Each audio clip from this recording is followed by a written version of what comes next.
Okay, so now we have to evaluate range of rational functions of type 2, जिसमें कि जो हमारे पास में रैशनल फंक्शन है वो क्वाड्रेटिक अपॉन क्वाड्रेटिक है। मतलब कि दो पॉलिनोमियल्स का कोशेंट हमने लिखा है जिसमें कि दोनों का जो है डिग्री 2 है। तो यहाँ पर जो एग्जांपल गिवन है उसको अगर हम ऑब्जर्व करें तो सबसे पहले हम चेक करेंगे कि कहीं ऐसा तो नहीं हो रहा है कि ये जो क्वाड्रेटिक 1 है, ये जो क्वाड्रेटिक 2 है, इनमें कोई कॉमन फैक्टर आ रहा है। तो सबसे पहले हम वो चेक कर लेते हैं। तो आप देखो, एक्स स्क्वायर प्लस 5x - 6 के अगर हम फैक्टर करेंगे तो आ जाएंगे हमारे पास में x+6 मल्टीप्लाइड बाय x-1। ठीक है। और 2x² प्लस 7x - 9 के अगर हम फैक्टर करें तो हम लिख सकते हैं भाई 2x², और ये है हमारे पास में कितना 18, 9 × 2, so plus 9x and -2x - 9। तो यहाँ से भी हमको मिल रहा है, अगर हम यहाँ से x कॉमन ले लें तो ये बन जाएगा 2x+9, यहाँ से -1 कॉमन लेने पर ये बन गया 2x+9। तो जो फैक्टर्स आ गए वो आ गए हमारे पास में 2x+9 मल्टीप्लाइड बाय x-1। ठीक है ये बात। तो अब अगर हम यहाँ पर ऑब्जर्व करें तो हमको दिख रहा है कि जो x-1 फैक्टर है वो न्यूमरेटर और डिनोमिनेटर दोनों में सेम आ गया।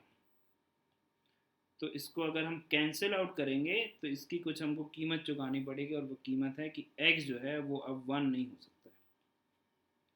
तो अब तो ये जो क्वेश्चन है ये f(x) जो है ये तो लीनियर अपॉन लीनियर बन गया, x+6 upon 2x+9 provided x can not take value 1।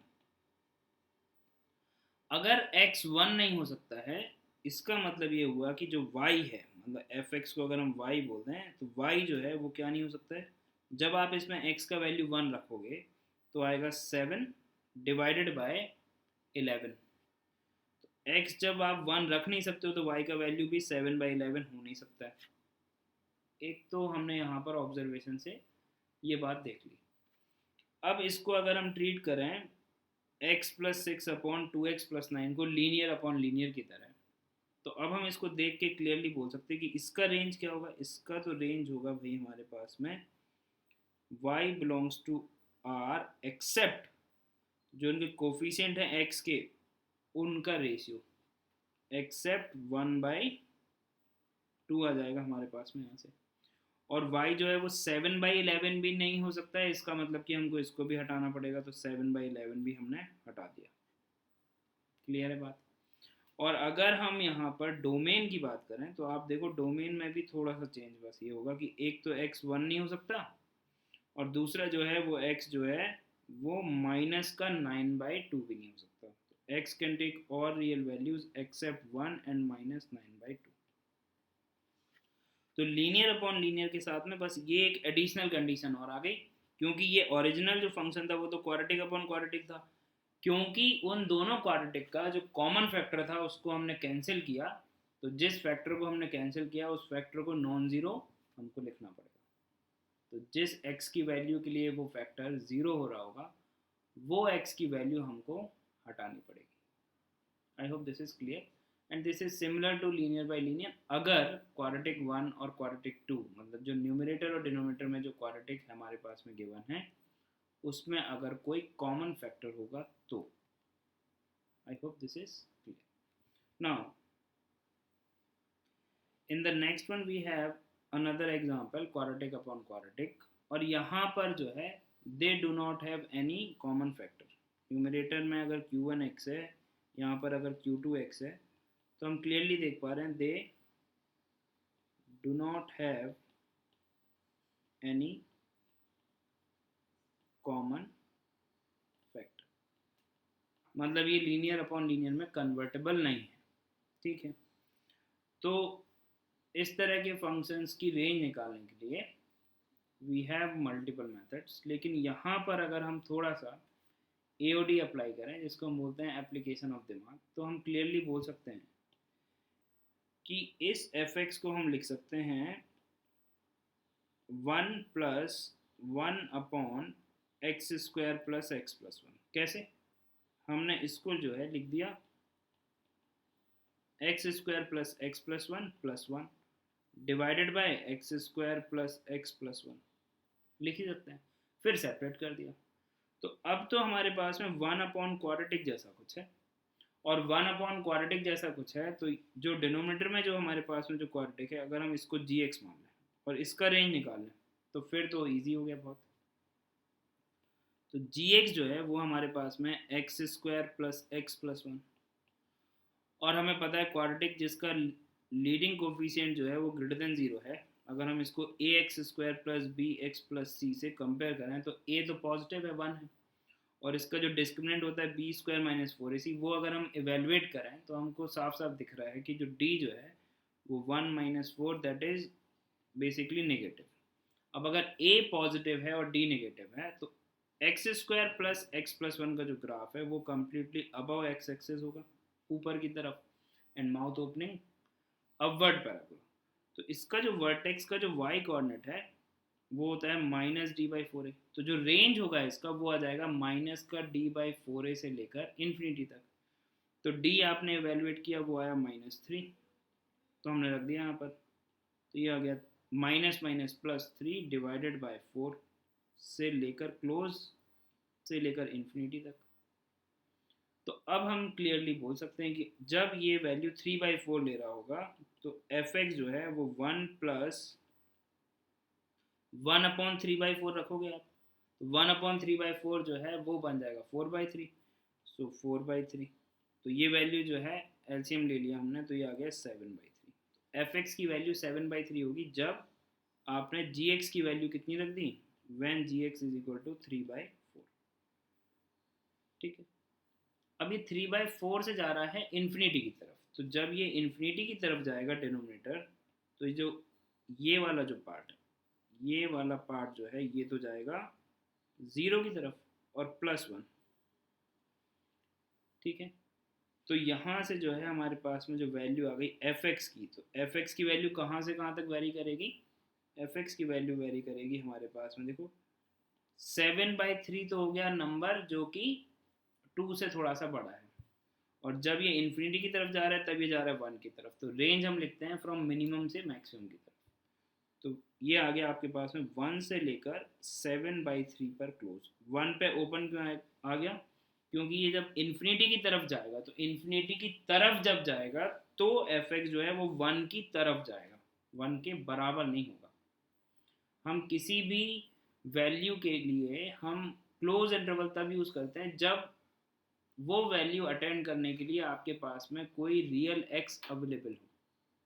ठीक है, तो एक्स जब इन्फिनिटी की तरफ जा रहा है तब एफ एक्स जो है हम बोलेंगे कि वो 1 की तरफ जा रहा है, 1 हो नहीं रहा है, तो 1 पे open and close eight 7/3।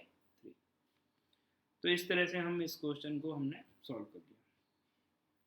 Now in the next one we have to find the absolute value of the sum of the greatest and least value of this function। ये again this is quadratic upon quadratic है, और अगर हम denominator में जो quadratic है उसको अगर हम ऑब्जर्व करें तो a पॉजिटिव है और d जो है b square minus 4ac that is 4 minus 12, तो again it is a negative quantity, तो d जो है वो नेगेटिव है। इसका मतलब कि जो डिनोमिनेटर है वो mouth opening upward parabola completely above x axis, मतलब इसके कोई फैक्टर्स तो नहीं होंगे, तो कोई रूट्स भी नहीं होंगे। इसका मतलब कि जब इसके रूट्स ही नहीं होंगे तो जो ऊपर में जो क्वाड्रेटिक है उसके साथ कोई कॉमन रूट होने का तो कोई सवाल होता ही नहीं है। तो मतलब कि ये लीनियर अपॉन लीनियर में तो कन्वर्ट नहीं होगा। अब अगर हम इसको ऑब्जर्व करें तो इस तरह के क्वेश्चंस को सॉल्व करने का, अगर हम उसको जो है न्यूमरेटर को इन टर्म्स ऑफ डिनोमिनेटर बहुत आसानी से नहीं लिख पा रहे हैं, तो हम उसको ज़्यादा उसमें टाइम नहीं वेस्ट करेंगे। तो हम क्या करते हैं, इसको हम मान लेते हैं let say y is equal to x square plus 14x plus 9 divided by x square plus 2x plus 3, और इसको हम क्या कर देते हैं क्रॉस मल्टीप्लाई कर देते हैं। क्रॉस मल्टीप्लाई करके हम जो है क्वाड्रेटिक लिख लेंगे कि इसमें x में, क्योंकि x जो है वो क्या है, x गिवन है where x belongs to r, x तो रियल वैल्यूज है। तो ये आ गया आपके पास में y एक्स स्क्वायर, और क्वाड्रेटिक लिख रहे हैं हम x में, तो चलो एक बार ऐसे लिख लेते हैं 2xy plus 3 minus of x square, सबको एक तरफ शिफ्ट कर लिया, -14x minus 9 is equal to 0।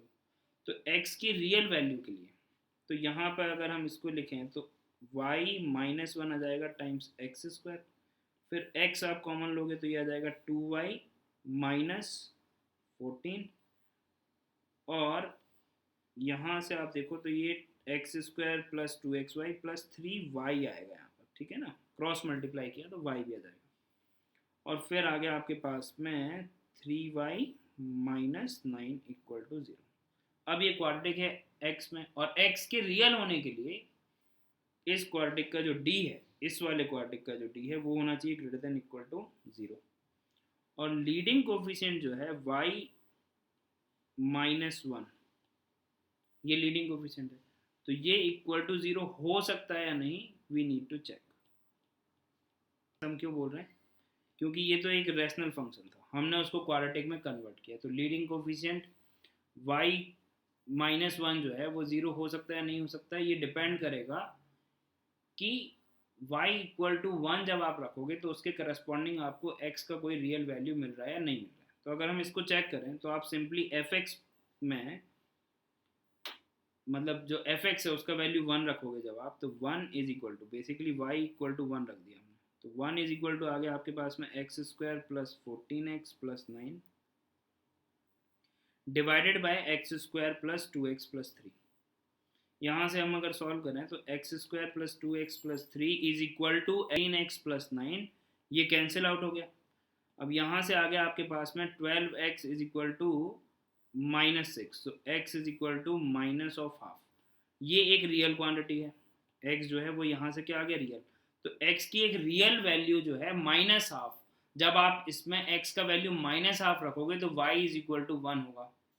तो अगर हमको x की कोई रियल वैल्यू मिल गई तो हम बोलेंगे कि भाई y is equal to 0, y minus 1 is equal to 0 possible है, मतलब कि y इज इक्वल टू 1 जो है वो पार्ट ऑफ आंसर होगा, क्योंकि x की रियल वैल्यू के करस्पॉन्डिंग हमको y का वैल्यू 1 मिल रहा है, और x की वैल्यू क्या है माइनस हाफ।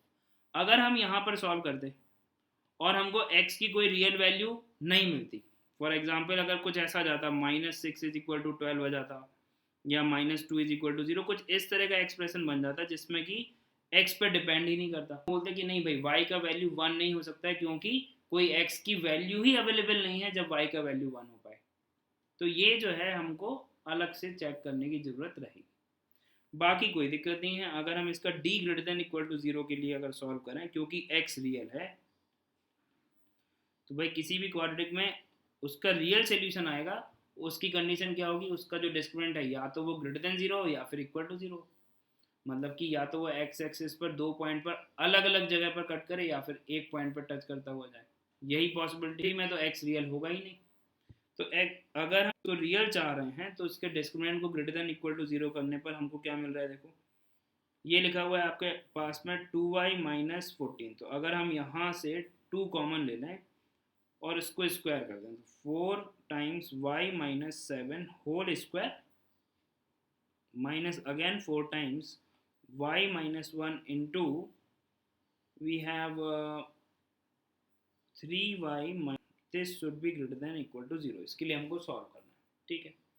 तो 4 तो आप हटा दो यहाँ से और इसको सिंप्लीफाई कर दो, तो y square plus 49 minus of 14y minus, ये आएगा आपके पास में, अगर इसको अपन पहले ही लिख लें तो ये आ जाएगा हमारे पास में 3y स्क्वायर और माइनस 9 एंड y, तो माइनस का 9y एंड माइनस का 3y, so that is minus of 12y, और यहाँ से आ जाएगा प्लस ऑफ 9, फिर एक माइनस साइन बाहर में है तो ये आ जाएगा आपके पास में minus of 3y square plus of 12y minus 9 greater than equal to 0।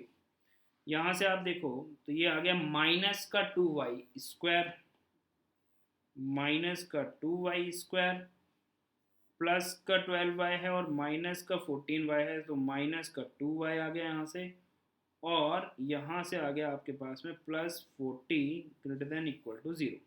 अब तो हमको इस इनइक्वालिटी को सॉल्व करना है बस। तो अगर हम इसको माइनस से मल्टीप्लाई करेंगे तो आपको मिल जाएगा 2y स्क्वायर प्लस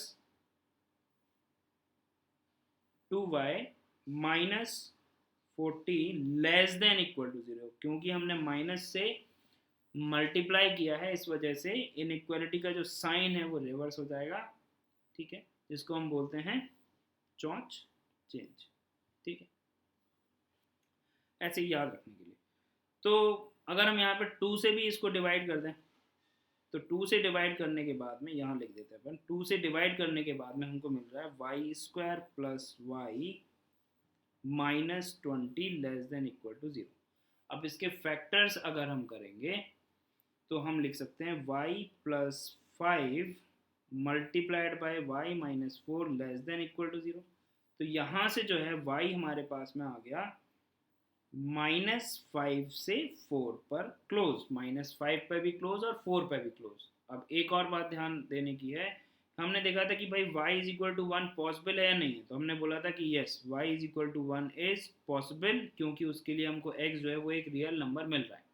अगर y is equal to 1 possible नहीं होता तो जो हमारा फाइनल आंसर होता -5 से 4 के बीच में 1 आ रहा है, तो हमको उसको हटाना पड़ता, लेकिन यहाँ पर ऐसा कुछ करने की ज़रूरत नहीं है। तो हमारा आंसर आ गया -5 से 4। हमको पूछा है कि sum of the greatest and least value, उसका एब्सोल्यूट वैल्यू बताना है। तो ग्रेटेस्ट वैल्यू जो है वो 4 है, लीस्ट वैल्यू जो है -5 है, दोनों का सम जो होगा वो -1 होगा, लेकिन यहाँ पे बोला है एब्सोल्यूट वैल्यू, तो उस पर हम मॉड जब अप्लाई करेंगे, so ultimately what we are getting answer is +1। तो इस पार्ट को इग्नोर नहीं कर देना है। तो finally answer we are getting is, final answer is 1 +1, ठीक है, okay. Now in the next one we have to evaluate the range of the function, again it is quadratic upon quadratic। denominator में जो quadratic है उसका अगर हम d check करें, a तो पॉजिटिव है 1 है, d अगर हम देखेंगे तो है हमारे पास में x² + 3x + 4 में d आ जाएगा 9 - 16, so again it is a negative. तो डिनोमिनेटर में a पॉजिटिव है और d नेगेटिव है, मतलब कि no factors, it means no real roots, no real roots in the denominator। तो अब न्यूमरेटर में रूट्स मतलब फैक्टर हो भी रहे हैं बट डिनोमिनेटर में नहीं हो रहे हैं, अगर तो मतलब वो लीनियर अपॉन लीनियर में तो चेंज नहीं होगा। यहाँ पर तो वैसे क्लियरली दिख रहा है कि x² - 3x + 4 जो है उसका जो डिस्क्रिमिनेंट है वो भी कैसा आ रहा है, नेगेटिव। तो अब एक चीज़ हम यहाँ से ऑब्जर्व करके बोल सकते हैं कि जो न्यूमरेटर है वो हमेशा पॉजिटिव है, जो डिनोमिनेटर है वो भी हमेशा पॉजिटिव है, तो जो इसका रेंज आएगा वो पॉजिटिव नंबर्स की तरफ ही आएगा, नेगेटिव वैल्यू तो अब आ नहीं सकता, ठीक है।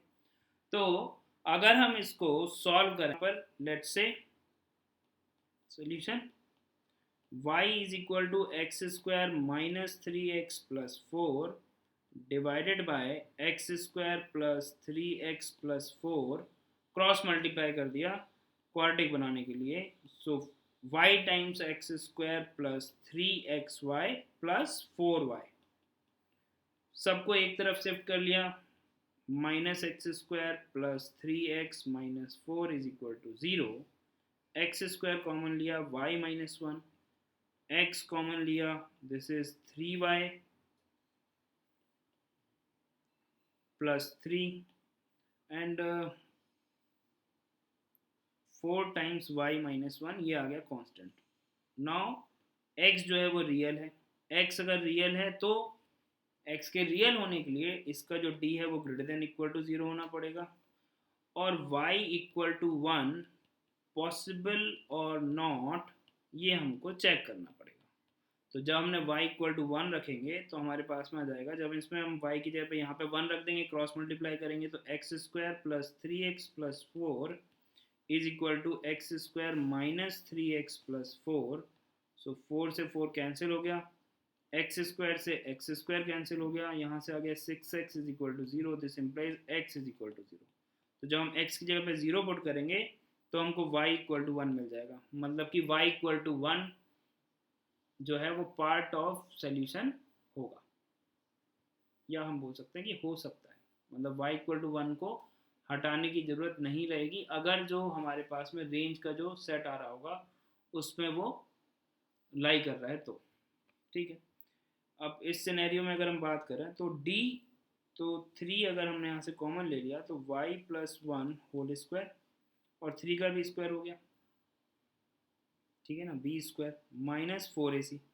ना 4 इंटू 4 अगेन, तो 4 इंटू 4 लिख देते हैं और y माइनस 1 का भी होल स्क्वायर हो गया। इसको हमको खोलना है ग्रेटर देन इक्वल टू 0 के लिए। अब आप देखो अगर इसको हम ऑब्जर्व करें तो ये 3 टाइम्स y माइनस 1 का होल स्क्वायर लिखा हुआ है और ये जो है ये लिखा हुआ है 4 टाइम्स y माइनस 1 का होल स्क्वायर। तो a square minus B square से अगर हम इसके फैक्टर्स कर दें तो हम बोल पाएंगे कि भाई 3 टाइम्स y प्लस 3, इस तरह से लिख देते हैं, इसका होल स्क्वायर लिखा हुआ था।